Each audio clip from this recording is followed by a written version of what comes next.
ज्या प्रकारचा अमानुष लाठी हल्ला केला, अश्रुधूर सोडला, फरफटत नेलं, पाय तोडले, डोकं फोडलंय, जाऊन पहा तुम्ही. आम्हाला जालियनवाला बाग हत्याकांडाची आठवण झाली. जालियनवाला बागेत जनरल डायरनं गोळ्या घातल्या. इथे भाजपच्या जनरल कायरने लाठीमार केला, अश्रुधूर सोडला, लहान लहान मुलींचा आक्रोश पाहिला. ज्यांना मुलं बाळा नसल्यामुळे किंवा जे आहे ते परदेशात असल्यामुळे सुरक्षित, त्यांना आमच्या भारतातल्या मातीतल्या मुलांचं दुःख, त्यांच्या आईवडिलांचं दुःख आणि यातना कळणार नाहीत. म्हणूनच मी आज सांगितलं, कालचा दिवस हा भारतीय लोकशाहीतला अत्यंत काळा दिवस होता, ब्लॅक डे. हा 20 जुलै हा दिवस यापुढे डरपोक दिवस म्हणून साजरा करावा. मला असं वाटतं, नाही, मी डरपोक हा पोलिसांनी ज्या प्रकारचा अत्याचार केला, हल्ला केला, ज्या पद्धतीनं लहान मुलांना मारलं, हा डरपोकपणा आहे ना. सरकार लहान मुलांना, विद्यार्थ्यांना घाबरलंय आणि हुकुमशाहीप्रमाणे ते आंदोलन चिरडून टाकण्याचा प्रयत्न करत आहे. काल ग्राउंडवरती आम्ही सगळे होतो की, काल आम्ही ताबडतोब वांगचुकना भेटायला गेलो, त्यांच्या प्रकृतीची चौकशी जाऊन आम्ही केली सफदरजंगला, त्यांच्याशी संवाद साधला. त्यानंतर आम्ही परत तिकडे काही आंदोलकांना भेटलो. संध्याकाळी मी स्वतः जंतर मंतरला गेलो होतो काल. आता परत आम्ही जाणार आहोत. पक्षाबद्दल प्रश्नच नाही. सुप्रिया सुळे म्हटल्यासाठी आमचे 8 खासदार खांद्याला खांदा मिळून या लोकांसोबत, विद्यार्थ्यांसोबत आहेत, आंदोलन पाहायला मिळतील. मला असं वाटतं की काय त्यांच्या पक्षानं महाराष्ट्र आंदोलन केलेलं आहे. मला इकडल्या त्यांची भूमिका सुद्धा कालच्या बैठकीमध्ये हे आंदोलकांच्या बाजूनीच होती. स्वतः सुप्रिया सुळे या आजारी आहेत. त्यांना मी काल, मलाही वाईट वाटलं की सुप्रियाताई म्हणजे फार व्होकल आहेत ज्याला आपण म्हणतो, पण त्यांचा आवाजच येत नाहीये. त्यांचा घसा पूर्णपणे हे जो कंठ आहे तो बिघडलेला आहे आणि डॉक्टरांनी त्यांना किमान 10 ते 12 दिवस बोलू नये किंवा घशावर ताण देऊ नये हे सांगितलेलं आहे. त्यांचे लोक होते की आता जे मला असं माझ्या माहितीप्रमाणे जे अनिश गवंडे आहेत दिपके बरोबर, ते त्यांच्याच पक्षाचे आहेत. त्यांनी असं सांगितलं आमचे 8 खासदार असतील, एकही खासदार पाहायला. बघा, खासदार असतील किंवा नसतील, त्याहीपेक्षा कार्यकर्ते होते जमिनीवर. प्रश्न हा आहे की या देशातील जे राजकीय घराणे आहेत त्यांना त्यांच्या मुलाचं करिअर दिसतं, ग्राउंडवर येताना दिसत नाही. आता याच्यावरती आजचा आज हा चर्चेचा विषय नाही, पण या सगळ्या मला असं वाटत नाही का विरोधी पक्षाला देखील मोठा संदेश आहे? विरोधी पक्षांना हे आंदोलन ताब्यात घ्यायला पाहिजे. आता आम्ही आजच्या बैठकीत हा मुद्दा मांडणार आहोत. आम्ही स्वतः मुंबईमध्ये फार मोठं आंदोलन केलं, अजूनही करत आहोत, यापुढे करत राहू. जिथे जिथे संधी मिळेल तिथे युवासेनेचे प्रमुख आदित्य ठाकरे हे आघाडीवर जाऊन नेतृत्व करून, तरुणांना एकत्र करून या सगळ्या मोठ्या आंदोलनाला समर्थन देत आहेत. शिवाजी पार्कचं आंदोलन हे महाराष्ट्रातलं किंवा देशातलं एक मोठं आंदोलन झालं, आपण पाहिलं असेल, आणि यापुढे सुद्धा ही आंदोलनं सुरूच राहतील. आम्ही इतकंच सांगतो आहोत की देश पातळीवरती आता हे आंदोलन घेऊन जावं लागेल. धर्मेंद्र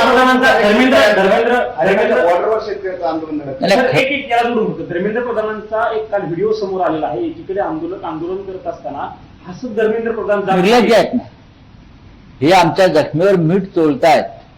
एका बाजूला तरुण मुलांवर, विद्यार्थ्यांवर, लहान मुलांवरती अमानुष लाठीचार करतायत आणि ज्यांच्या विरोधामध्ये आंदोलन सुरू आहे हे क्रूर आणि विकृतपणे हसत हसत बाहेर पडतायत, तोंडामध्ये काहीतरी चघळत. याचा अर्थ किती काळजी आहे या मुलांची. याला क्रौर्य म्हणतात आणि हे जे क्रौर्य आहे डरपोकपणातून निर्माण होतं. पण काल ही ठिणगी पडलेली आहे क्रांतीची, लक्षात घ्या, आणि हा वणवा पेटल्याशिवाय राहणार नाही. तर देशाच्या एकीकडे आता शेतकरी देखील या आंदोलनामध्ये सहभागी होतील. नाही, खरं म्हणजे शेतकरी कालच येणार होते. या शंभू बॉर्डरला काल हजारो शेतकरी जमा झाले होते आणि त्यांना सुद्धा या आंदोलनात सहभागी व्हायचं होतं. पण दिल्लीमध्ये जितका पोलीस फोर्स लावला त्यापेक्षा जास्त पोलीस फोर्स काल शंभू बॉर्डरला होता. आणि पंजाबच्या शेतकऱ्यांना, हरियाणाच्या शेतकऱ्यांना काय तिथे रोखण्यात आलं, नाहीतर ते सुद्धा शेतकरी बांधव त्यांच्या मागण्यांसाठी विद्यार्थ्यांच्या आंदोलनामध्ये विलीन होणार होते. तर तुम्ही मागाशी म्हटलं की आज याच्यावरती चर्चा होईल की विरोधकांनी या आंदोलनामध्ये सहभागी व्हायला पाहिजे. गोंधळाची स्थिती विरोधकांमध्ये अजून नाही. लोकांच्या, विद्यार्थ्यांच्या भावना त्यांच्यापर्यंत पोहोचत नाही. बघा, शिवसेना पक्षप्रमुख उद्धव ठाकरे यांचं असं मत आहे खरं तर की इतके संतप्त आहेत आणि या विद्यार्थ्यांच्यावरती अत्याचार आणि लाठीमार होऊन त्यांचं तर असं म्हणणं आहे की याच्यावरती भारत बंदचा पुकार केला पाहिजे विरोधी पक्ष. राहुल गांधीला अजूनही बाबा लक्षात येत नाहीये.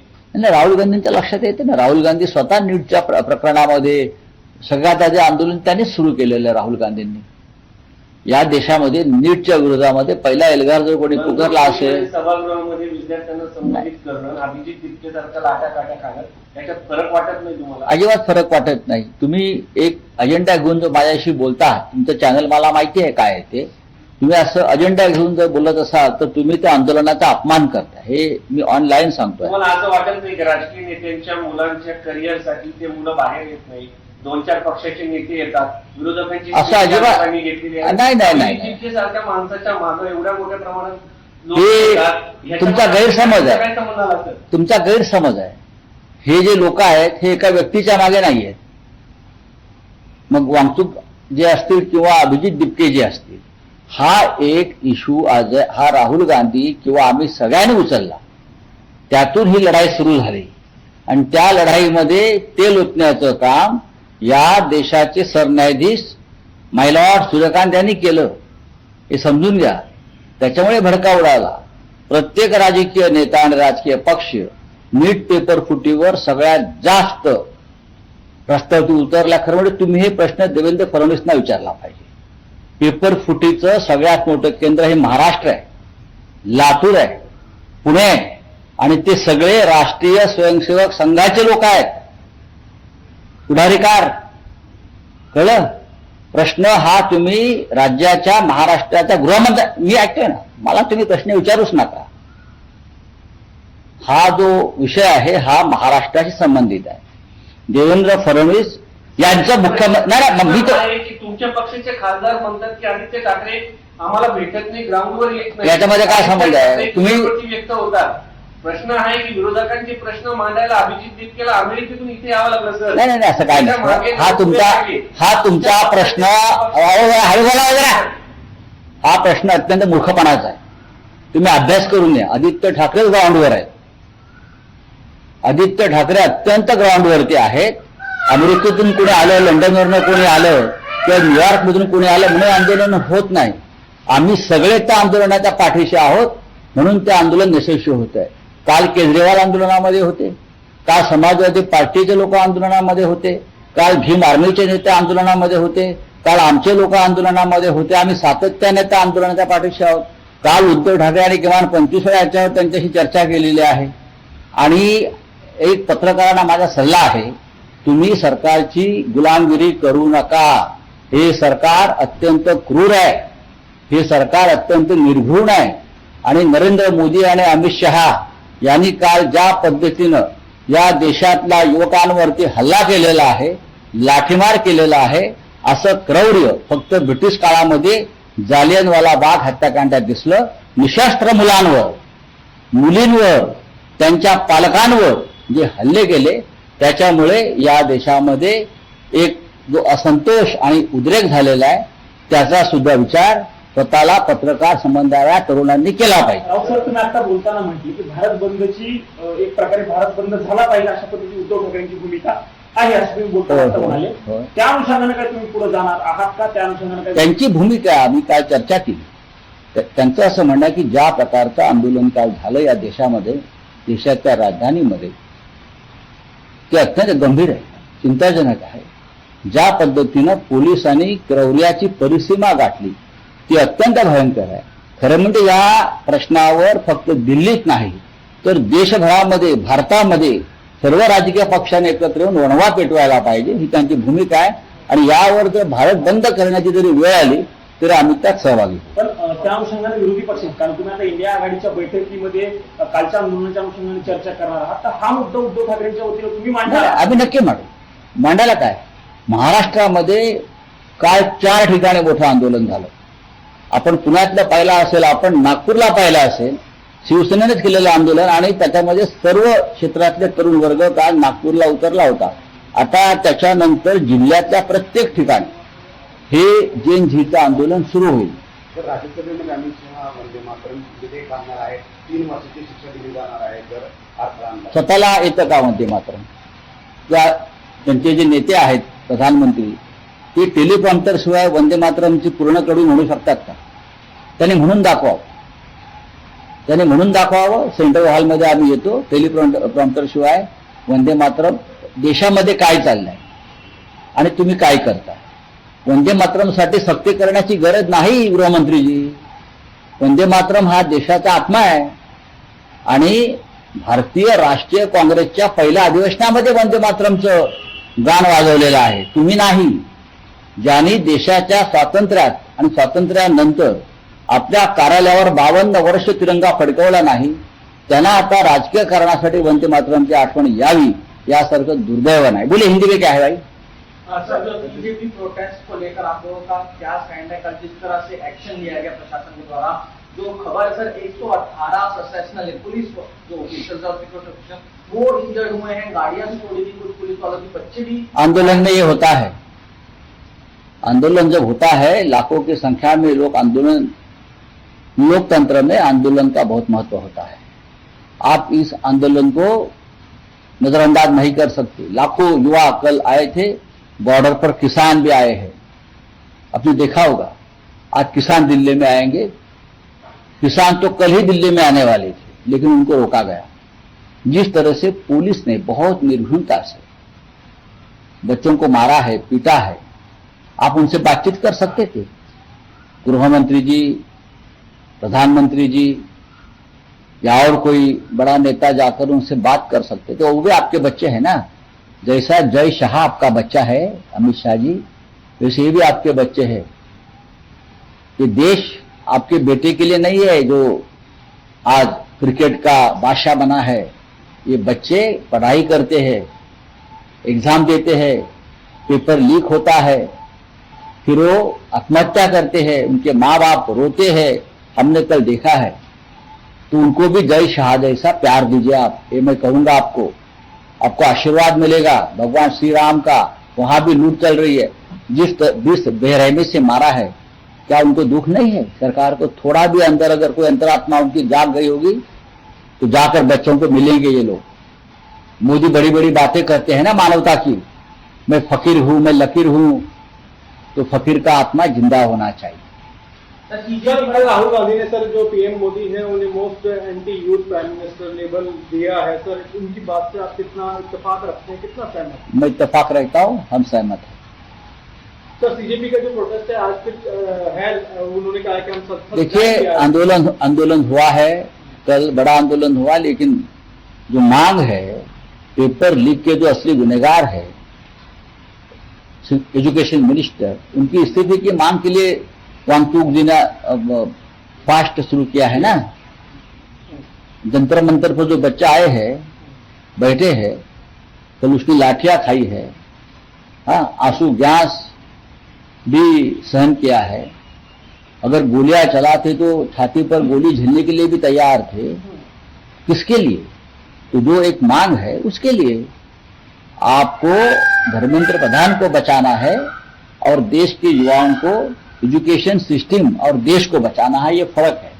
सर, एक और डील क्वेश्चन में आ रही है. सर, इंडिया यूएस डील, उसके अगेंस्ट में जो पंजाब के किसान हैं वो दिल्ली की तरफ आ रहे हैं. सर, डील क्या है और कैसे? देखिए, शंभू बॉर्डर पर रोका गया है किसानों को. ये सरकार किसान के विरोध में है, ये सरकार स्टूडेंट के विरोध में है. सभी के सरकार सिर्फ अपने स्वार्थ के लिए काम कर रही है, राजनीतिक स्वार्थ के लिए. ना किसानों की चिंता है, ना युवाओं की चिंता है. लेकिन जब किसान भी, खास करके पंजाब का किसान भी दिल्ली में आएगा तो ये सरकार को संसद से भागना पड़ेगा. सर, राम मंदिर में डोनेशन का जो चोरी हुआ था सर, उसकी गिनती के लिए एक नई टीम बनाई गई है. सुप्रीम कोर्ट ने भी कल आदेश दिया. नहीं, लेकिन जो चोरी हो गया माल कहाँ है और ये चोरों के सरदार कहाँ है?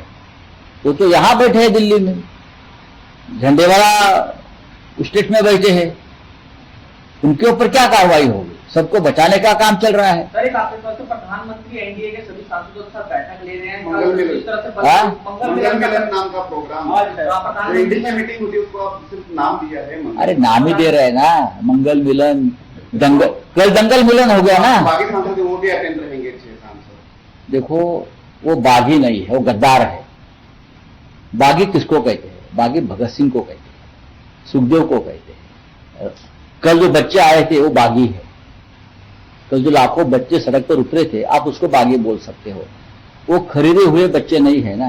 जो 50-50 करोड़ में अपने आप को बेचने के लिए तैयार हो गए, वो गद्दार होते हैं, वो बागी नहीं है। तो अगर हमारे 6 सांसद वहां गए हैं, वो गद्दार है और मंगल मिलन में जा रहे हैं। अगर वो कल दंगल मिलन में शामिल होते तो मैं उनको मान लेता। सर आता एनडीएची बैठक पार पडतीये, पंतप्रधान नरेंद्र मोदी स्वतः बैठकीला पोहोचले आहेत. आपल्या पक्षातले जे 6 खासदार बंडखोर बाहेर पडले ते या बैठकीला उपस्थित. बघा, बंडखोर म्हणणं हा या देशातल्या आणि जगातल्या आतापर्यंतच्या क्रांतिकारक बंडखोरांचा अपमान आहे. ते गद्दार आहे. बंडखोर कोणाला म्हणाल? क्रांतीवीर वासुदेव बळवंत फडके बंडखोर होते. सुखदेव, राजगुरू, भगतसिंग, अशफाकुल्ला खां हे बंडखोर होते. काल लाखो विद्यार्थी जे रस्त्यावर उतरले नीट पेपर लीकच्या विरोधामध्ये आणि संसदेवर धडकले, ते लाखो विद्यार्थी बंडखोर होते, ते बागी होते. पण जे 50-50 कोटी रुपयाला विकले गेले 6 खासदार शिवसेनेचे जे मशालीवर निवडून आले, 6 खासदार, मी त्यांची नावं घेतो त्या गद्दारांची. संजय दिना पाटील, भाऊसाहेब वागचौरे, संजय देशमुख, संजय बंडू जाधव, तो नागेश अष्टेकर, बरं का, हे जे 6 खासदार आहेत हे बंडखोर नसून ते गद्दार आहेत. त्यांनी 50-50 कोटी रुपये घेतले आणि स्वतःचा ऑक्शन केला, लिलाव केला. त्याच्यामुळे ते जर त्या कुठल्या मंगल मिलनमध्ये गेले असतील तर त्यांचं मंगल त्याच्यातच आहे, गुलामी करण्यामध्ये. काल जे दंगल झाली ती दंगल मिलन होतं. अख्ख्या देशातून युवा आले आणि त्यांनी एक वैचारिक दंगल केली, संसदेवर धडकले. आम्ही त्यांना बंडखोर मानतो, आम्ही त्यांना बागी मानतो. राजघाटवर शेतकऱ्यांना ताब्यात घेण्यात आले. बघा, हे सरकार दुसरं काय करू शकतं? हे सरकार, आता तुम्ही ह्याचाही दोष कोणाला देणार? शेतकरी आले, शेतकऱ्यांचे प्रश्न आहेत. अमेरिकेबरोबर जे सरकारनं डील केलेलं आहे त्या संदर्भातले काही शेतकऱ्यांच्या जीवनात निर्माण झालेल्या समस्या आहेत. त्यांच्याशी कोण बोलणार? कुठे आहेत देशाचे काय ते कृषी मंत्री? मग त्यांचाही राजीनामा मागायला पाहिजे शेतकऱ्यांनी. धर्मेंद्र प्रधानचा राजीनामा घ्यायला पाहिजे. मग त्याच पद्धतीनं शेतकऱ्यांचे जे मंत्री आहेत, शेती मंत्री, त्यांचाही राजीनामा घेतला पाहिजे. या देशात महागाई उसळली, अर्थमंत्र्यांचा राजीनामा घ्यायला पाहिजे. संरक्षण मंत्री अपयशी आहेत, त्यांचा राजीनामा घ्यायला पाहिजे. आणि या सगळ्यांना जबाबदार असल्यामुळे नरेंद्र मोदींचा राजीनामा असायला पाहिजे. राजघाट से डिटेन किया गया, तस्वीरें आ रही थी. देखिए, राजघाट में महात्मा गांधी का समाधि का दर्शन लेने के लिए किसानों को रोका जाता है. ये तो तानाशाही की हद हो गई. तानाशाही तो इस देश में है, लेकिन तानाशाही की हद हो गई है. अब किसानों को आप क्यों रोकते हो? किसान ने अपना क्या बिगाड़ा है? किसान एक देश का हमारा एक आधार है, मजबूती का आधार है. लेकिन आप उनको रोकते हो, युवाओं को रोकते हो, कल महिलाओं को रोकेंगे, फिर देश में रहेगा कौन? चलो, थैंक यू.